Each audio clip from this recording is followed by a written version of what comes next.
Black people have always been futurists. You see, we had to be.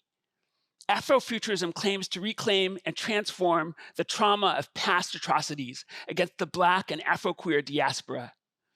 Afrofuturism combines science fiction and fantasy to re-examine how the future is currently imagined, to envision alternative futures based on the Black experience.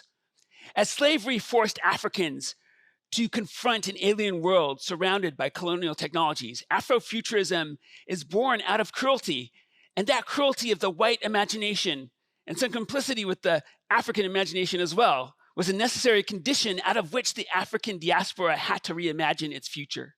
You see, the Black experience is futuristic. It's more like a middle passage.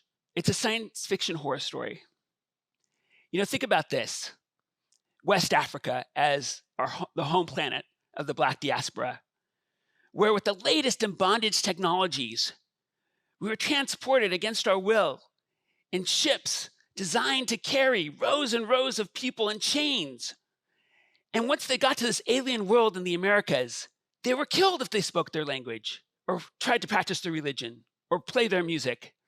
In this world, they had to innovate, adapt, capitulate, succumb, and rebuild their former lives and traditions. They were sold, auctioned off to the nearest bidder, families torn apart. They had to reinvent themselves and create new Black technologies to repair the trauma that they had just experienced and keep experiencing. They were innovators in an alien landscape. You see, they had to create what scholars call sonic utopias.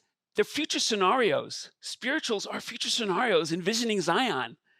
It's our vibranium, the metal that helped build Wakanda, this fantastic metal that you could apply in different ways. But spirituals were also coded signals of future liberation.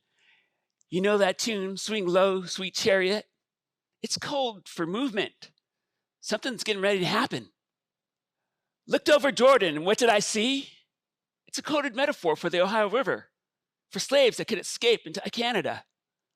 A band of angels coming after me. It's code for conductors going to help me get my freedom.